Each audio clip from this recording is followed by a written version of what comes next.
Hello दोस्तों, स्वागत है आप सभी को आपके इस YouTube चैनल तैयारी शाला पे। आज हम लोग बायोलॉजी का एक महत्वपूर्ण टॉपिक रिस्पायरेशन सिस्टम यानी श्वसन तंत्र के बारे में जानेंगे। इस टॉपिक से आपके एग्जाम में बहुत सारे क्वेश्चन बनने वाले हैं और आपको बहुत सारी जानकारी मिलने वाली है।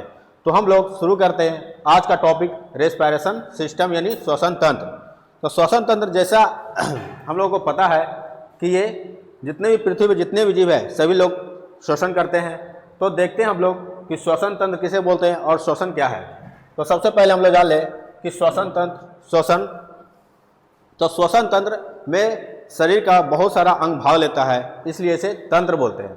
श्वसन में बहुत सारे अंग भाग लेते हैं, उसे हम लोग श्वसन तंत्र बोलते हैं। और श्वसन तंत्र एक ऑक्सीकरण अभिक्रिया है। श्वसन एक ऑक्सीकरण अभिक्रिया है क्योंकि इसमें मुख्य रूप से ऑक्सीजन भाग लेता है, इसलिए श्वसन एक ऑक्सीकरण अभिक्रिया है। अब देखते हैं कि जब श्वसन करते हैं तो इसमें से शरीर में ऊर्जा और ऊष्मा उत्पन्न होता है। हम लोग जब श्वसन करते हैं तो हमारे शरीर में श्वसन से हमारे शरीर में ऊर्जा उत्पन्न होती है, क्योंकि जब श्वसन करते हैं तब श्वसन ऑक्सीजन हमारे शरीर में जाकर ग्लूकोज को तोड़ता है, जिससे हमें एनर्जी मिलती है, ऊर्जा मिलती है। और उसी श्वसन में ब्लड भी भाग लेता है, तो ब्लड हमारे शरीर में दौड़ता है, उसी कारण हमारे शरीर में ऊष्मा का निर्माण होता है, ऊष्मा बनती है। अगर कोई व्यक्ति की मृत्यु हो जाती है, मर जाती है, तो उसमें श्वसन नहीं होता, इसलिए उसकी बॉडी ठंडी पड़ जाती है।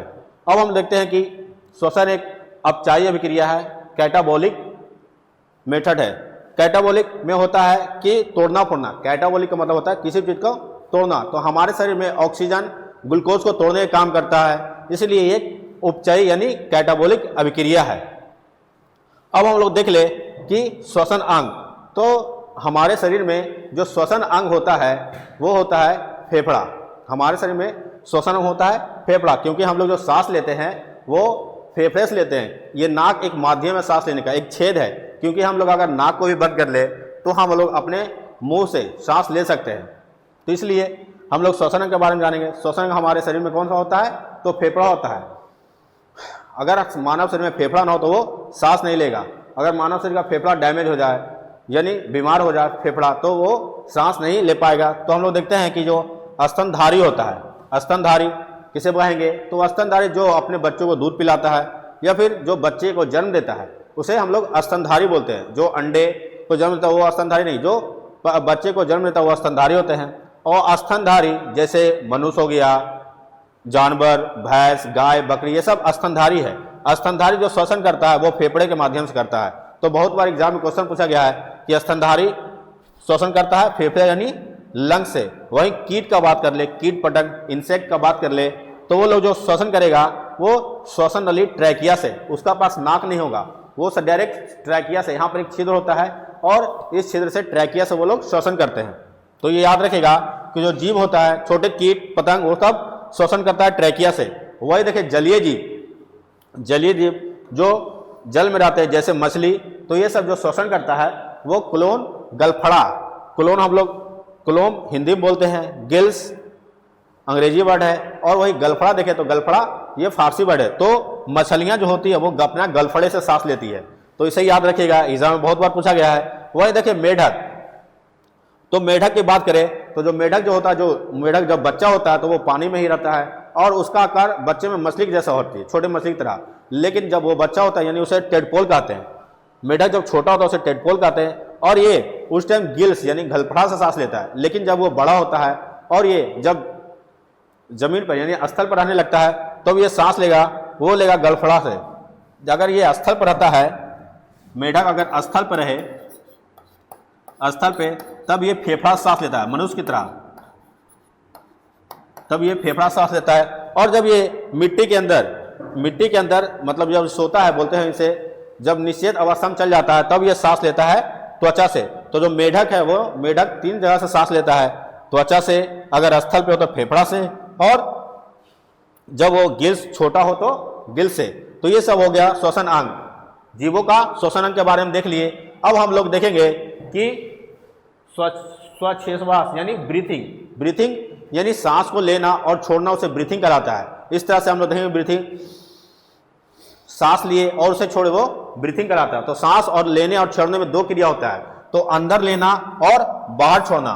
जब हम लोग हवा को अंदर लेते हैं उसे हम लोग बोलते हैं निःश्वसन, अंदर लेना यानी निःश्वसन, इंस्पायरेशन, और बाहर छोड़ना, जो बाहर ऐसे नहीं तो इसे हम लोग निःश्वसन और बाहर छोड़ते हैं उसे हम लोग निःश्वसन यानी एक्सटर्नेशन कहते हैं। जब हम लोग सांस लेते हैं तो हम लोग जितने भी वायुमंडल में जो भी गैस है, कि हम लोग वायुमंडल में रहते हैं, वायुमंडल में जो भी गैस है, carbon, nitrogen, oxygen, carbon monoxide, जो भी गैस है, हाइड्रोजन, वो सभी को हम लोग ले लेते हैं, क्योंकि हमारे आसपास वायु है, हवा है, और हवा में बहुत सारे गैस है, तो हम लोग सभी गैस को अपने अंदर ले लेते हैं, जिसमें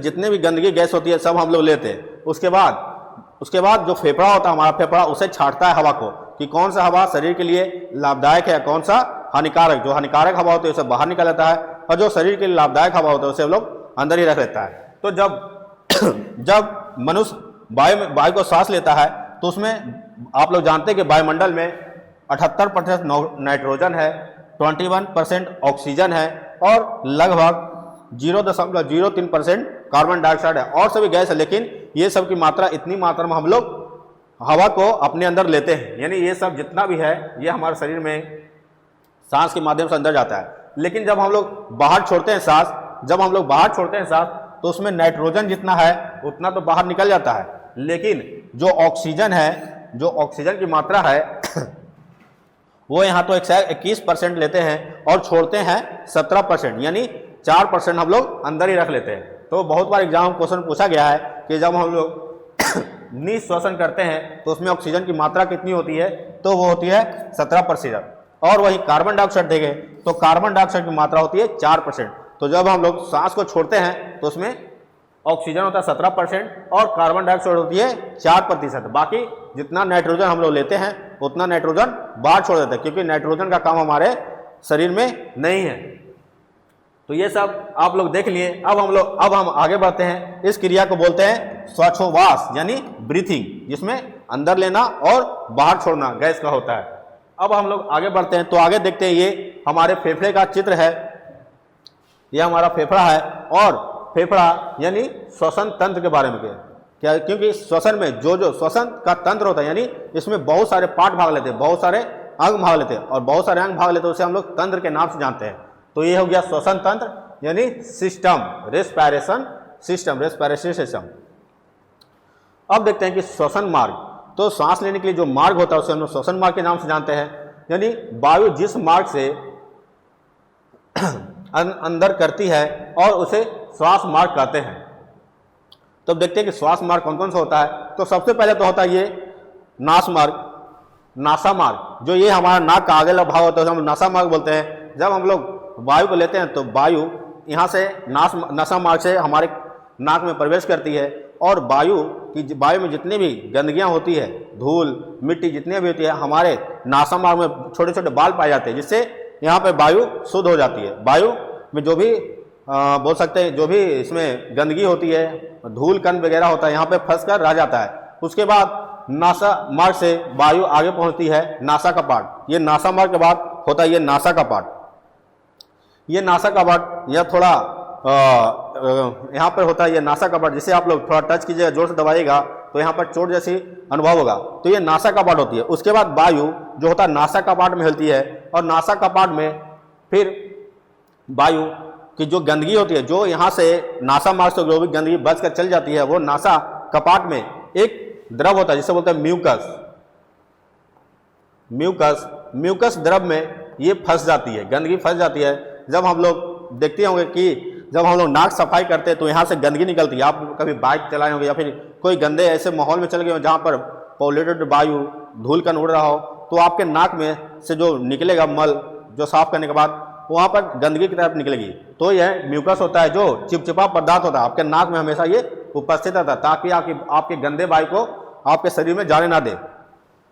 तो ये हुआ नासा मार्ग। उसके बाद ये नासा कपाट के बाद जो अगला होता है उसे वो हम लोग बोलते हैं फेरिंग्स जो होता है, ये मुंह का अंदर का भाग होता है, इसे हम लोग फेरिंग्स बोलते हैं। ये अंदर के भाग ये फेरिंग्स होता है। फेरिंग्स के बाद होता है लेरिंग्स ये गले का ये भाग होता है लेरिंग्स, जिसे हम लोग स्वर तंत्र कहते हैं। यही स्वर तंत्र है। अगर इसे आप दबा दिया जाए, अगर आप दबाते हैं तो इससे आवाज़ नहीं निकलती है।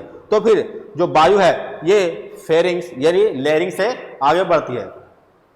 लेयरिंग से आगे बढ़ने के बाद ये वायु ट्रैकिया में पहुंचती है, श्वास नली में। ट्रैकिया यही भाग है, ट्रैकिया यही ट्रैकिया है, इसी ट्रैकिया में वायु पहुंचती है। ये ट्रैकिया में वायु पहुंचेगी, इसे बोलते हैं ट्रैकिया इसे बोलेंगे ट्रैकिया।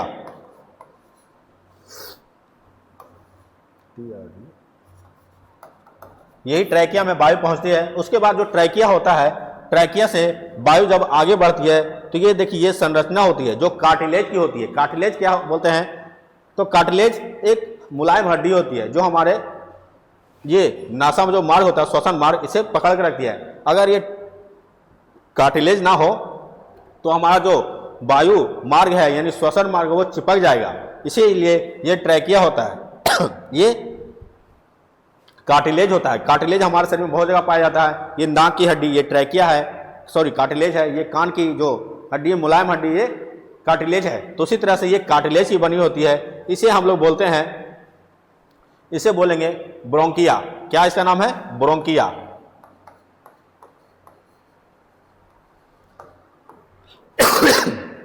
ये ब्रोंकिया फिर आगे बढ़ती है ब्रोंकिया।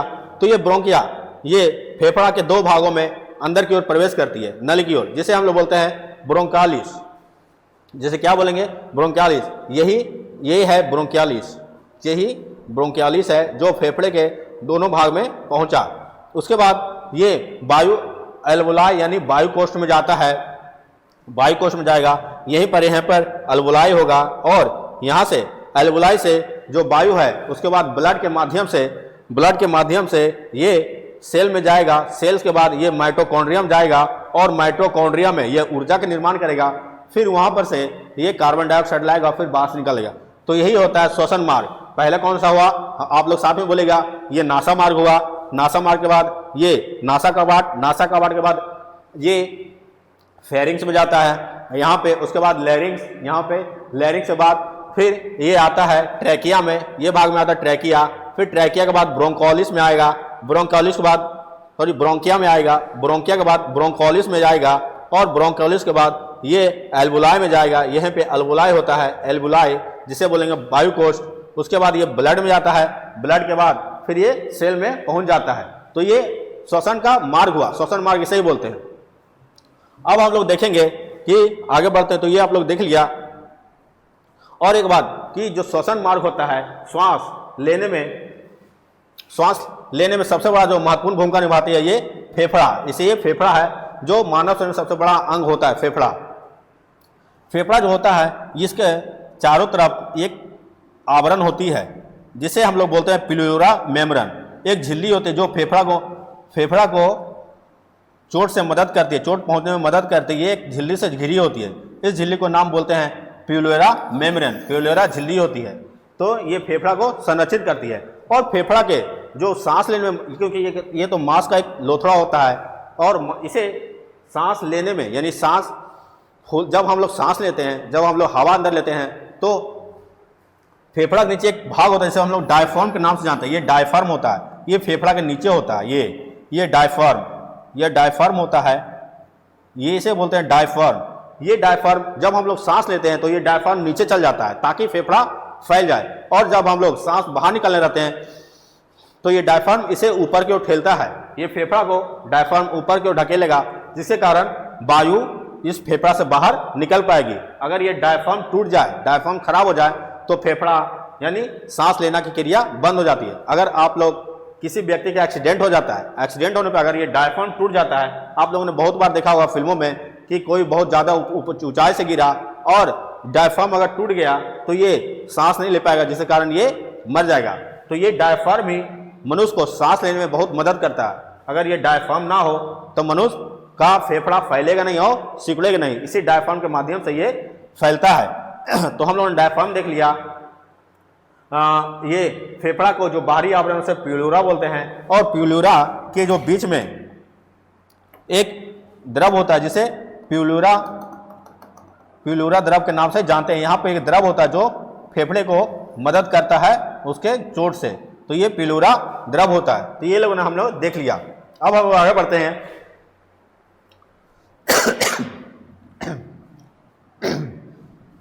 अच्छा, एक और देख ले हम लोग कि जब हम लोग कि हमारे शरीर में हमारे जो यहाँ पर मुख होता है, हमारा जो मुख है, मुख से जब हम लोग सांस लेते हैं या भोजन करते हैं तो ये एक मार्ग होता है जिसे हम लोग लैरिंक्स जानते हैं, जिसे हम लोग फेरिंग्स के नाम से जानते हैं। ये एक भाग होता है फेरिंग्स, जो नाक, जो श्वसन, और यहाँ पर ये फेरिंग्स है, फेरिंग्स जिसमें भोजन और सांस दोनों साथ में जाता है।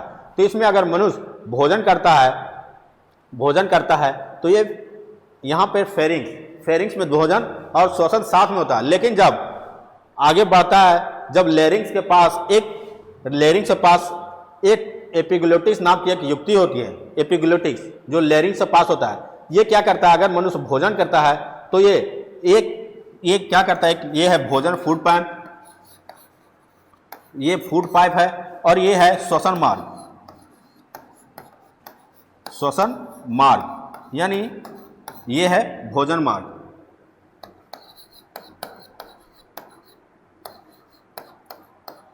जब हम लोग भोजन करते हैं तो भोजन करने के बाद अगर भोजन और श्वसन एक साथ नहीं होता, जब हम लोग सांस लेते हैं तो सांस का ये मार्ग है, जब हम लोग श्वास लेते हैं तो ये जो एपिग्लोटिक्स है ये इस साइड घसक जाएगा, ये इस साइड आ जाएगा, तो सांस हमारे बॉडी में, हमारे फेरिंग से, लैरिंग से होता है, और ट्रैकिया में आकर ये फेफड़े में चलाएगा। और अगर हम लोग, और जब हम लोग भोजन करते हैं तो भोजन इस माध्यम से आता है, और यहाँ पर जब भोजन यहाँ पे आएगा तो ये जो एपिग्लोटिस है ये इस साइड का झुक जाएगा, ये इधर को बंद कर देगा, इस द्वार को बंद कर देगा और इस द्वार को खोल देगा, यानी फूड पाइप को खोल देगा, यानी भोजन फिर इधर से आ जाएगा। और कभी कभी हम लोग जब खाना खाते रहते हैं, और सांस भी लेते हैं, जब हम खाना खाते रहते हैं तो हमारा दिमाग कभी कुछ सोचने लगता है या किसी को याद करने लगता है ना, तो ये क्या होता है, अगर इसको सूचना देता है हमारा मस्तिष्क, इसको पूरा शरीर को तो मस्तिष्क कंट्रोल करता है, लेकिन जब हम लोग सोचने लगते हैं तो हमारा दिमाग कहीं व्यस्त हो जाता है और हम लोग भोजन करते रहते हैं। तो भोजन करते हुए हमारा एपिग्लोटिस को सूचना नहीं मिल पाता दिमाग से, मस्तिष्क से कि करे क्या। इस कारण कभी कभी भोजन करते हुए, भोजन है जो चला आता है श्वसन मार्ग में भोजन करने चला आता है, तो फिर श्वसन मार्ग को पता लगता है कि भोजन उसके मार्ग में आ गया है, तो फिर ये क्या करता है कि ऊपर की ओर धक्का देता है, जिसे हम लोग सरकना बोलते हैं। जब हम लोग खाते हुए किसी को याद करते हैं या फिर कुछ सोचने लगते हैं ना, तो हमारा दिमाग कहीं व्यस्त हो जाता है, जो व्यस्त होगा तो ये एपिग्लोटिस को सूचना नहीं भेजेगा, जिसके कारण ये एपिग्लोटिस पता ही नहीं कि इधर झुकना है, श्वसन मार्ग की तरफ झुकना है या फिर फूड पाइप की तरफ झुकना है। तो ये जाने का फूड पाइप की तरफ झुकने के कारण ये इस साइड झुक गया। अगर ये इस साइड झुका हो तो ठीक है, लेकिन अगर खाना हम लोग का इस मार्ग में चला है, क्योंकि ये श्वसन मार्ग है और खाना इस मार्ग में चला आता है, तो फिर इसे पता लग जाता है, इसे फेफड़ा को, कि ये तो खाना, वायु नहीं, खाना आ रहा है। तो फेफड़ा क्या करता है, इसे ऊपर की ओर धक्का देता है, जिसके कारण हमारे नाक मुंह से निकल जाती है खाना, भोजन, उसे हम लोग सरकना के नाम से जानते हैं। तो ये एपिग्लोटिस के कारण ही होता है। अब हम लोग आगे बढ़ते हैं तो देख ले हम लोग श्वसन कैसे होता है। अभी तक तो हम लोग ने श्वसन मार्ग के बारे में जाना कि श्वसन का मार्ग क्या होता है। अब हम लोग देख ले श्वसन कैसे होता है, तो हम लोग देखेंगे कि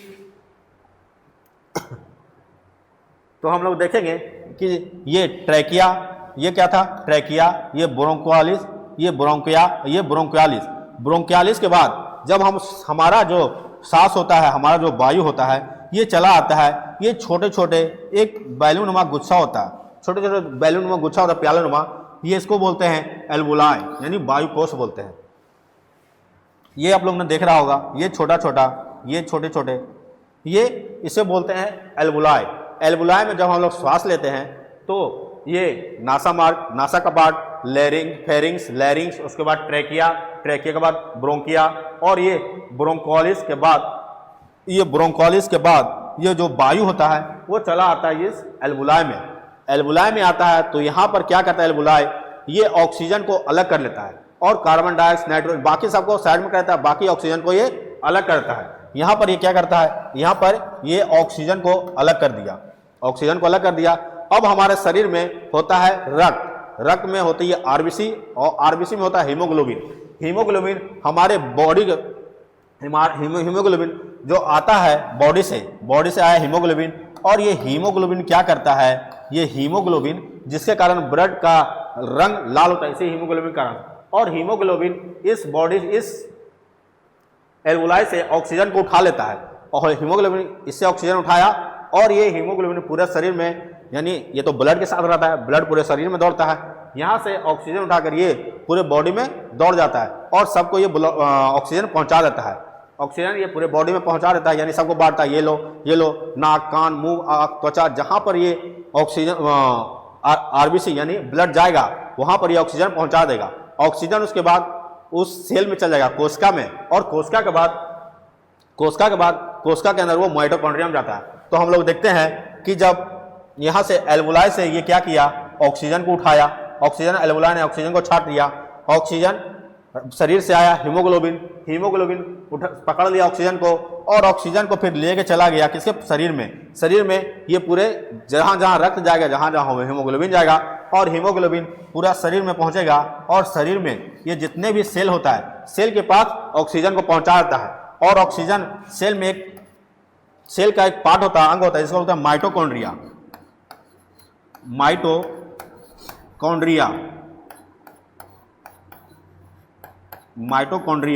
माइटोकॉन्ड्रिया एक अंग होता है कोशिका का। माइटोकॉन्ड्रिया में ऑक्सीजन पहुंचती है और माइटोकॉन्ड्रिया फिर ऑक्सीजन से क्या करता है, ऑक्सीजन से जुड़ता है और उसमें ग्लूकोज टूटकर ऊर्जा का निर्माण करता है। तो आप लोग जानते हैं कि शरीर का ऊर्जा स्थल यानी पावर हाउस कौन होता है, माइटोकॉन्ड्रिया में ही शरीर का ऊर्जा निर्माण होता है। ऊर्जा का निर्माण तो ऑक्सीजन पहुंचता है और यहीं पर ऊर्जा का निर्माण होता है क्रेब्स चक्र के माध्यम से। किसके माध्यम से यहाँ क्या चलता है, क्रेब्स साइकिल जिसे क्रेब्स चक्र बोलते हैं। क्रेब्स चक्र के माध्यम से यहाँ पे ऊर्जा का निर्माण होता है। उसके बाद और ऊर्जा का निर्माण होने के बाद यहाँ पर बनता है CO2 बनता है। फिर यहाँ से क्या करेगा कि माइटोकॉन्ड्रिया से हीमोग्लोबिन CO2 को उठाएगा। उसके बाद ये फिर आकर फिर से ये एल्वुलाई को दे देगा, एल्वुलाई यानी इसे फिर से फेफड़ा में दे देगा और फेफड़ा फिर इसे नाक के माध्यम से बाहर फेंक देता है। इसी को बोलते हैं हम लोग रिस्पायरेशन, श्वसन। तो आप लोगों ने समझ गया होगा श्वसन किसे बोलेंगे। अब हम लोग आगे देखते हैं कि ये है हीमोग्लोबिन, ये हीमोग्लोबिन है। हीमोग्लोबिन क्या किया, ऑक्सीजन को एल्वुलाई से उठाया यानी फेफड़े से ऑक्सीजन को उठाया और पूरे शरीर में बांट दिया, पूरे शरीर में सबको दे दिया, ये ले, इस तरह से ये सबको ऑक्सीजन बांट देता है। ऑक्सीजन उसके बाद पहुंच जाता है कहाँ, हीमोग्लोबिन लाया ऑक्सीजन को दे दिया कहाँ, सेल को। सेल में किसको दे दिया, माइटोकॉन्ड्रिया को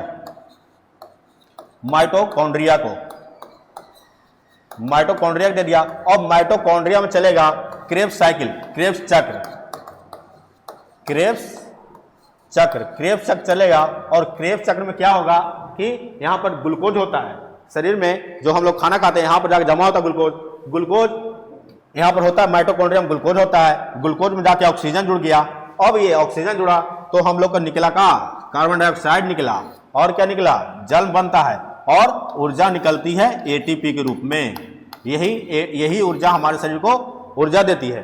तो यही क्रेब्स चक्र हुआ कि जब हीमोग्लोबिन ऑक्सीजन को लाता है और माइटोकॉन्ड्रिया में क्रेब्स साइकिल चलती है, जिसमें ऑक्सीजन ग्लूकोज को तोड़ता है, कार्बन डाइऑक्साइड निकलती है और ऊर्जा बनती है। ऊर्जा हमारे शरीर को मिल जाता है। उसके बाद ये कार्बन डाइऑक्साइड फिर से हीमोग्लोबिन उठाता है यहाँ से और लाकर हमारे फेफड़े को देता है। हमारे फेफड़ा फिर इसे बाहर नाक के द्वारा निकाल देते हैं। जैसे हम लोग इस तरह से श्वसन लिए तो यहाँ से क्या किया, ऑक्सीजन हमारे फेफड़ा से उठाया हीमोग्लोबिन और ये पूरा शरीर में बांट दिया।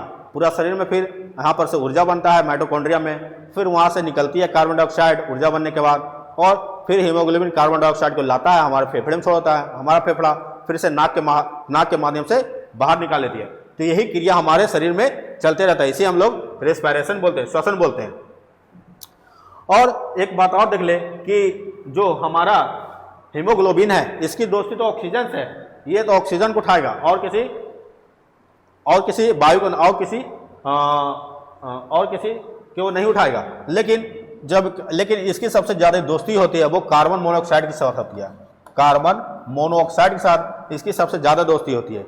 अगर हमारे शरीर में हमारे नाक के माध्यम से कार्बन डाइऑक्साइड हमारे शरीर में आता है तो ये ऑक्सीजन को छोड़कर कार्बन मोनोऑक्साइड को उठाएगा और पूरे शरीर में पहुंचा देगा। पूरे शरीर में पहुंचाने के बाद हमारे शरीर में एनर्जी यानी ऊर्जा बनना बंद हो जाता है, जिससे हमें चक्कर आने लगती है और कुछ समय बाद बेहोश हो जाता है इंसान। और अगर लंबे समय तक कार्बन मोनोऑक्साइड हमारे शरीर में जाता रहे तो इंसान की मृत्यु हो जाती है। आप लोग देखे होंगे कभी आप लोग धुआं यानी धुआं से गुजरे होंगे तो आप लोगों को सांस लेने में घुटन होती होगी। क्यों? क्योंकि हमारे जो हीमोग्लोबिन है वो कार्बन मोनोऑक्साइड को पूरे बॉडी में पहुंचा जाता है। लगभग इससे 250 गुना ज़्यादा कार्बन मोनोऑक्साइड हीमोग्लोबिन के साथ रिएक्शन कर जाता है और ऑक्सीजन को उठाना बंद कर देगा, कार्बन मोनोऑक्साइड को पूरे बॉडी में पहुंचा देता है।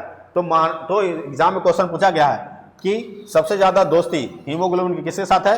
कार्बन मोनोऑक्साइड के साथ। तो इसी तरह से हम लोगों ने देख लिया।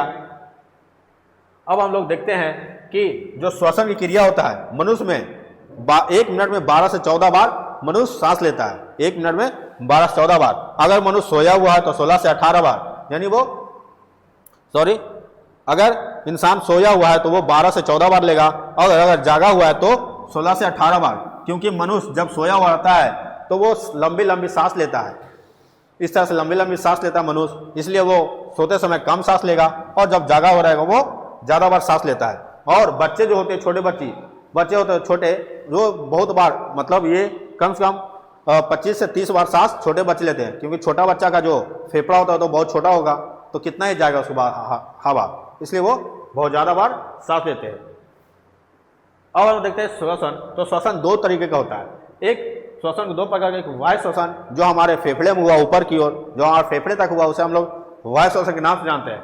और एक होता है आंतरिक श्वसन जो माइटोकॉन्ड्रिया यानी कोशिका के माइटोकॉन्ड्रियम जो होती है, जो क्रेब्स चक्र के माध्यम से ऊर्जा बनता है, कार्बन डाइऑक्साइड निकलती है, उसे बोलते हैं अंतः श्वसन। तो ये भी एग्जाम में बहुत बार क्वेश्चन पूछा गया है, अंतः श्वसन कहाँ होता है, आंतरिक श्वसन कहाँ होता है? तो ये कहाँ होता है? कोशिका के माइटोकॉन्ड्रिया में, जो क्रेब्स चक्र के माध्यम से होती है। तो इस तरह से हम लोगों ने देख लिया। अब आगे देखेंगे। अब देखते हैं कि श्वसन तंत्र में कौन कौन सा मशीन, कौन कौन सा यंत्र भाग लेता है। तो देखते हैं कि एक होता है, अच्छा ये देख लें, एक होता है टाइडल वॉल्यूम, मतलब मनुष्य एक बार में जितना सांस ले सकता है उसे बोलते हैं टाइडल वॉल्यूम। मनुष्य एक बार में जितना सांस ले सकता है, यानी इस तरह से एक बार में जितना सांस लेगा मनुष्य, उसे हम लोग टाइडल वॉल्यूम के नाम से जानते हैं। अब मनुष्य एक बार में 500 ml मिलीलीटर सांस लेगा। यानी आप लोगों ने एक छोटा सा इतना बड़ा बोतल देखा होगा, बहुत सारा ठंडे का, कोल्ड ड्रिंक का, उतना इंसान मनुष्य 500 ml मनुष्य एक बार में सांस लेता है, जिसे हम लोग टाइडल वॉल्यूम के नाम से जानते हैं। वही देखता है टोटल लंग्स कैपेसिटी।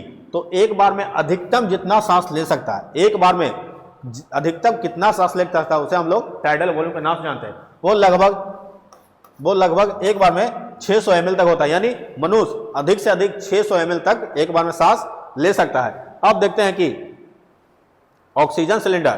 तो जब हम लोग ऑक्सीजन सिलेंडर का भी यूज करेंगे, जब इंसान बहुत ऊंचे पर्वत पर जाता है, पर्वतारोही जो बहुत ऊंचे ऊंचे पर्वत पर चढ़ाई करते हैं, जैसे हिमालय यानी माउंट एवरेस्ट पर लोग चढ़ाई करते हैं, तो अपने साथ एक गैस सिलेंडर ले जाते हैं, ऑक्सीजन सिलेंडर। उसमें होता है ऑक्सीजन और साथ में नाइट्रोजन भी होता है। जब पर्वतारोही अपने साथ ऑक्सीजन ले जाता है, क्योंकि माउंट एवरेस्ट 8,848 मीटर इतना ऊंचाई पे है, तो वहाँ ऑक्सीजन बहुत कम ना की मात्रा में पाई जाती है, इसलिए वहाँ पर पर्वतारोही अपने साथ ऑक्सीजन सिलेंडर ले जाते हैं, जिसमें ऑक्सीजन और नाइट्रोजन होता है। इसमें ऑक्सीजन सिर्फ नहीं होगा, क्योंकि मनुष्य प्योर ऑक्सीजन वायुमंडल में नहीं लेता है, उसमें बहुत सारी गैस होती है। और अगर मनुष्य प्योर ऑक्सीजन, सिर्फ शुद्ध ऑक्सीजन लेने लगे तो उसके जो हृदय होगा, यानी उसका जो फेफड़ा होता है उस पर चोट लगती है, यानी वो आघात हो जाएगा। इसी तरह से जो मनुष्य है वो ऑक्सीजन सिलेंडर में ऑक्सीजन और नाइट्रोजन साथ में होता है। अब समुद्री, जो आप लोगों ने देखा होगा, जो समुद्री नाविक जो समुद्र में हेलते हैं, और वो समुद्र के अंदर भी ऑक्सीजन और नाइट्रोजन ले जाते हैं। लेकिन बहुत अधिक अंदर गहराई में, समुद्र के बहुत अंदर गहराई में जब गोताखोर जाता है, यानी लगभग 300 फीट से नीचे समुद्र की गहराई में जाएगा, तो उसके पास ऑक्सीजन सिलेंडर में ऑक्सीजन और हीलियम होता है। इसी तरह से हम लोग देखते हैं कि आईसीयू में जब कोई मरीज रहता है वेंटिलेटर पर, तो वो ऑक्सीजन और हाइड्रोजन का प्रयोग करते हैं। आईसीयू भी 2 तरह का होता है। एक ऐसा मरीज जिसे मास्क लगाकर ऑक्सीजन दिया जाता है, ताकि वो ऑक्सीजन आसानी से ले पाए, मास्क लगाकर, तो उसे एक वो होता है, एक होता है बहुत ज़्यादा सीरियस, यानी बहुत ज़्यादा सीरियस, वो ऑक्सीजन को खींच भी नहीं पाता, तो उसे क्या करते हैं, एक पाइप के माध्यम से पाइप नाक में डालकर उसे ऑक्सीजन दिया जाता है, तो वो सीरियस होता है। तो ये वेंटिलेटर होता है जिसमें ऑक्सीजन और हाइड्रोजन होता है। तो ये 2 तरीके का आईसीयू होती है। तो आप लोगों ने ये सब जाना होगा, जान लिया, शायद आपको ये सब अच्छा लगे। तो ये सब आप लोगों ने फिगर के माध्यम से पढ़ा है, ये सभी आपके एग्जाम में हमेशा क्वेश्चन पूछे जाते हैं। अच्छा, एक बात और कि जब कोरोना इंसान को होता है, कोरोना, तो ये कोरोना क्या करता है, जब कोरोना या फिर टीबी जैसी कोई बीमारी होती है तो कोरोना जो वायरस होता है ये इस भाग में जमा कर देता है, इस भाग में जम जाता है, और मनुष्य का जो फेफड़ा होता है वो फूल नहीं पाएगा, क्योंकि ऑक्सीजन का मार्ग ये अवरुद्ध कर देता है। ये कोरोना वायरस ये ब्रोंकिया में जाकर जमा हो जाता है, जिसके कारण मनुष्य सांस नहीं ले पाता है, इसके कारण इसकी मृत्यु हो जाती है। और अगर हम ट्यूबरकुलोसिस की बात कर ले, तो ट्यूबरकुलोसिस में क्या होता है, जीवाणु यहाँ पर जम जाता है और ये फेफड़ा को खाने लगता है, फेफड़ा को सड़ाने लगता है, जिसके कारण फेफड़ा में जब हम लोग फेफड़ा से क्या होता है, मुंह से ब्लड आने लगता है, और ये टीबी नामक बीमारी में होती है। तो टीबी में फेफड़ा ही प्रभावित होगा। और ये हाल फिलहाल में जो कोरोना है 2021-20 में, उसमें ये ट्रैकिया में कोरोना का वायरस जाकर जमा हो गया था, जिसके कारण मनुष्य सांस नहीं ले पाता था और मनुष्य की मृत्यु हो जाती थी। तो ये सब हम लोगों ने विस्तार से पढ़ा डिटेल के साथ। आप लोग को अगर ये पीडीएफ चाहिए तो हमारा टेलीग्रुप हमारा टेलीग्रुप चैनल से जुड़े, वहाँ पर जाइए, ये सब पीडीएफ डाउनलोड करें और इस तरह का क्लास में बने रहिए। आपको इस तरह से पिक्टोग्राफी यानी पिक्चर के माध्यम से आप सभी को सारा जीएस का जितना भी इंपॉर्टेंट टॉपिक है बताया जाएगा। और इस तरह से हमारा प्रयास अच्छा लगे तो आप लोग इसे सपोर्ट करें, ज़्यादा से ज़्यादा शेयर करें। तो फिर मिलते हैं हम लोग नेक्स्ट वीडियो के साथ, तब तक के लिए धन्यवाद।